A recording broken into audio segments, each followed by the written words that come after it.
बारिहापुर हनुमान मंदिर प्रांगण में दुईटी प्रकल्प लोकार्पण।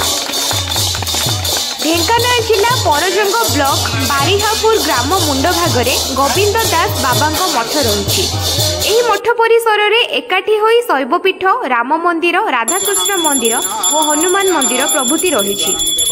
समस्त देवालय मानक प्रत्येक दिन ग्रामवासी और विभिन्न प्रांतर श्रद्धालु भक्त माने आसी पूजार्चना करिथांती।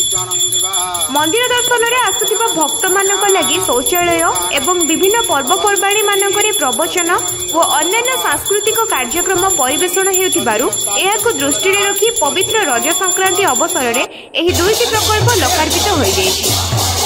हनुमान मंदिर प्रांगण में जिला परिषद पांठि नवनिर्मित प्रवचन मंडप और ग्राम पंचायत पांठि गोष्ठी शौचालय प्रकल्प लोकार्पण हो जायछि।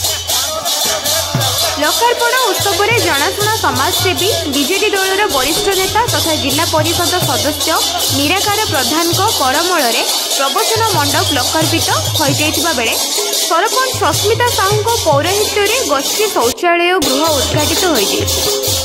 पूर्वचन मंडप को जिला परिषद सदस्य निराकार प्रधान नड़ियाबाड़ी फीता काटी शुभ उद्घाटन करथिबा बेले शौचालय गृह को सरपंच सुस्मिता साहू नड़ियाबाड़ी फीता काटी शुभ उद्घाटन करथिले।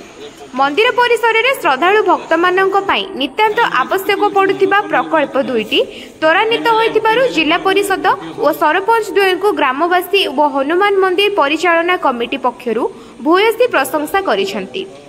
रज संक्रांति उपलक्षे मंदिर यज्ञ कुंडरे रीतिनीति अनुसार पूजक विमल नन्ना पूजार्चना और होम यज्ञ करिथिबा बेले गुरुचरण खुंटियागर्ता दायित्व निर्वाह करथिले।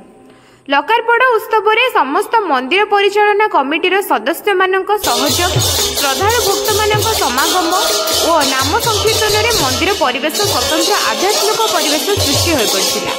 श्रद्धालु भक्त मानक लगी मंदिर परिचालना कमिटी पक्षरु प्रसाद सेवन आयोजन करा जायतिला। ढेंकानाल जिला परजंग ब्लॉक निर्मल गड़नायक रिपोर्ट, नाउ ओडिशा न्यूज।